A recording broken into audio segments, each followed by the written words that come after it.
Welcome to home scientist creator. कैसे हैं आप लोग? तो आज हम लोग करेंगे क्लास 12th होम साइंस का सिलेबस डिस्कशन। तो आज हम लोग करेंगे यूपी बोर्ड 2024-25 न्यू सेशन के लिए जो सिलेबस है उसको डिस्कस करेंगे कि कितने चैप्टर आपके सिलेबस में हैं, कितने क्वेश्चन कितने यूनिट से आएंगे और कितने नंबर के आएंगे। तो ये सब चीज़ें आज हम लोग इस क्लास में डिस्कस कर लेंगे कि आप लोगों का सिलेबस कितना बड़ा है और उसको कितनी यूनिट में डिवाइड किया गया है, कितने भागों में बांटा गया है, कौन सी यूनिट से कितने नंबर के क्वेश्चन आएंगे। तो ये सब आज इस क्लास में फाइनली होने वाला है। तो ये आप लोगों की प्रॉपर तरीके से सिलेबस डिस्कशन वाली क्लास होने वाली। इससे हम लोगों को ये पता चल जाएगा कि हमें कौन सी यूनिट में कितना पढ़ना है, कितने चैप्टर पढ़ने हैं और उस यूनिट से कितने अंक के प्रश्न आपके एग्जाम में आएंगे। तो कौन सी यूनिट कितनी इंपॉर्टेंट है ये अभी हम लोग इस क्लास में देखेंगे। तो आइए स्टार्ट करते हैं।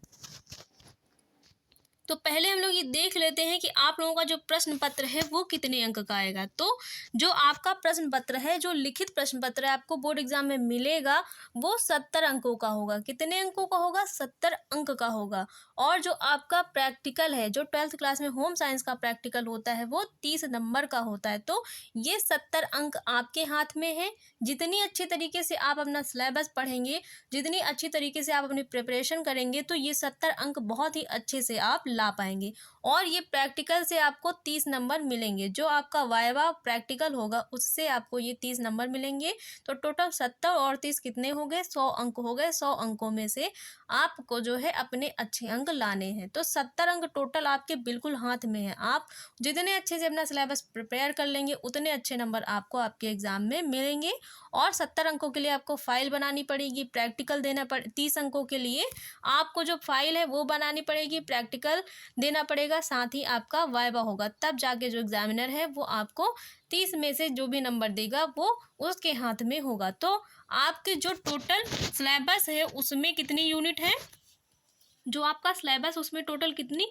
6 यूनिट है। आपके सिलेबस को 6 यूनिट में बांट दिया गया है। ये थोड़ा सा शॉर्ट सिलेबस है। इसको शॉर्ट तरीके से हम लोग समझ लेते हैं कि कैसा है और क्या है, कितनी यूनिट है, इसको समझते हैं।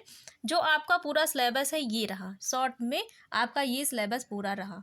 तो कितनी यूनिट है? 6 यूनिट है। आप लोग देख सकते हैं फर्स्ट यूनिट में है कार्य आजीविका तथा जीविका। फर्स्ट यूनिट में इसको रखा गया है कार्य आजीविका तथा जीविका। इस यूनिट से 10 अंक के प्रश्न आपके एग्जाम में आएंगे। यूनिट सेकंड है पोषण, खाद्य विज्ञान और आहार की। इस यूनिट से कितने नंबर के प्रश्न आएंगे? 15 अंक के प्रश्न आएंगे। यूनिट थर्ड है मानव विकास और परिवार अध्ययन। इस यूनिट से 15 अंक के प्रश्न आपके एग्जाम में आएंगे। यूनिट 4 है वस्त्र एवं परिधान। इस यूनिट से 10 अंक के प्रश्न आपके एग्जाम में आएंगे। यूनिट 5 है संसाधन प्रबंधन। तो इस यूनिट से 10 अंक के प्रश्न आपके एग्जाम में जो आपका प्रश्न पत्र है उसमें बनेंगे।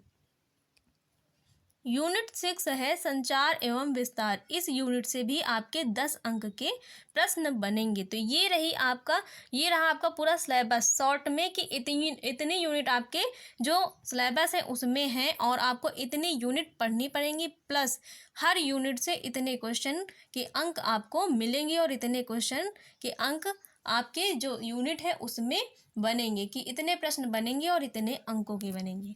तो अब हम लोग विस्तार तरीके से देखते हैं कि कौन सी यूनिट में कितने लेसन आपको दिए गए हैं। तो पहले हम लोग देखते हैं यूनिट फर्स्ट।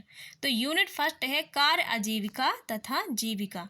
इस यूनिट में एक चैप्टर है जो है कार्य आजीविका तथा जीविका। इस यूनिट में हमको केवल एक चैप्टर पढ़ना है। यूनिट सेकंड है पोषण विज्ञान और प्रौद्योगिकी।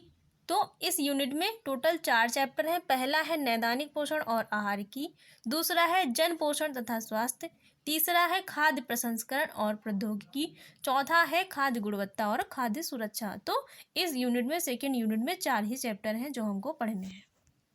यूनिट थर्ड है आपकी मानव विकास और परिवार अध्ययन। तो इस यूनिट में 2 चैप्टर हैं। पहला है प्रारंभिक बाल्यावस्था देखभाल और शिक्षा, दूसरा है बच्चों युवाओं वृद्ध जनों के लिए सहायक सेवाओं संस्थानों और कार्यक्रमों का प्रबंधन। तो ये आपकी थर्ड यूनिट है। इस यूनिट में 2 चैप्टर आपको पढ़ने हैं। यूनिट 4 है वस्त्र एवं परिधान। तो इस यूनिट में आपको 3 चैप्टर कवर करने हैं। वस्त्र एवं परिधान के लिए डिजाइन, फैशन डिजाइन और व्यापार, तीसरा है संस्थाओं में वस्त्रों की देखभाल और रखरखाव। तो इस यूनिट में आपको 3 चैप्टर कवर करने हैं। यूनिट 5 में है संसाधन प्रबंधन, यूनिट 5 का नाम है संसाधन प्रबंधन। इस यूनिट में आपको 2 चैप्टर पढ़ने हैं, आतिथ्य प्रबंधन, दूसरा है उपभोक्ता शिक्षा और संरक्षण। यूनिट 6 है संचार एवं विस्तार। तो इस यूनिट में भी 2 चैप्टर पढ़ने हैं, पहला है विकास संचार तथा पत्रकारिता, दूसरा है निगमित संप्रेषण तथा जनसंपर्क। तो इस तरीके से कि जो आपका पूरा सिलेबस है 6 यूनिट में डिवाइड कर दिया गया है और आपके कुल जो लेसन है वो कितने हैं, हर यूनिट के मिला के 14 लेसन है और ये 14 लेसन बिल्कुल कवर करने हैं। तो आपका सिलेबस थोड़ा सा बड़ा है, लेकिन और चैप्टर भी काफ़ी थोड़ा सा बड़े हैं, तो चैप्टरों को कवर करने में टाइम लगेगा। इसलिए हम लोग अभी से क्लासेस स्टार्ट करेंगे ताकि जो आपका एग्ज़ाम है, एग्ज़ाम आने तक आपका पूरा चैप्टर जो आपका सिलेबस है वो पूरा कवर हो जाए। हम लोग MCQ भी लगा लें और एक बार रिवीजन भी कर ले। तो इस तरीके से हम लोग अपनी जो स्ट्रेटजी है वो बना के चलेंगे कि एग्ज़ाम के पहले ही हम लोग सारी चीज़ें कवर कर लेंगे, मॉडल पेपर भी कर लेंगे और MCQ क्वेश्चन भी लगा लेंगे। पहले हम लोग क्या करेंगे, इस बार हम लोग पहले जो चैप्टर यूनिट 1 स्टार्ट करेंगे, कार्य आजीविका तथा जीविका, और उसका फर्स्ट चैप्टर पढ़ेंगे। पहले चैप्टर पढ़ेंगे, उसके बाद उस यूनिट के MCQ लगाएंगे, उसके बाद उसी में ही उस यूनिट से जितने इंपॉर्टेंट क्वेश्चन बन सकते हैं वो सब देखेंगे। तो इस प्रकार जो है हम लोग क्लास बाय क्लास ऐसे करते चलेंगे ताकि हर चैप्टर कवर होता जाए, उसके इंपॉर्टेंट क्वेश्चन कवर होते जाए, इंपॉर्टेंट बहुविकल्पी जो प्रश्न है वो कवर होते जाए, ताकि कुछ भी छूटे नहीं। एग्ज़ाम तक हमको एकदम बहुत अच्छी तैयारी करनी है और बिल्कुल जो आपका 70 नंबर का पेपर होगा उसमें 70 में से 70 लाने हैं, बिल्कुल कम नहीं होने चाहिए नंबर, इतनी अच्छी तैयारी करनी है। तो गाइस ये आप लोगों की क्लास रही। क्लास कैसी लगी, अगर क्लास अच्छी लगी हो तो वीडियो को लाइक, शेयर और चैनल को सब्सक्राइब करना मत भूलिएगा। साथ ही वीडियो को ज़्यादा से ज़्यादा लाइक, शेयर और सब्सक्राइब करें ताकि जो भी बच्चे ऐसे हैं जिनको फ्री क्लासेस नहीं मिल पाती हैं, तो इस चैनल पर बिल्कुल फ्री क्लासेस होंगी आप लोगों की, और ताकि उनकी हेल्प हो सके, वो अपने एग्ज़ाम तक बहुत अच्छी तैयारी कर पाएँ फ्री में और बहुत अच्छे नंबर ला सके। तो थैंक्स फॉर वॉचिंग गाइस।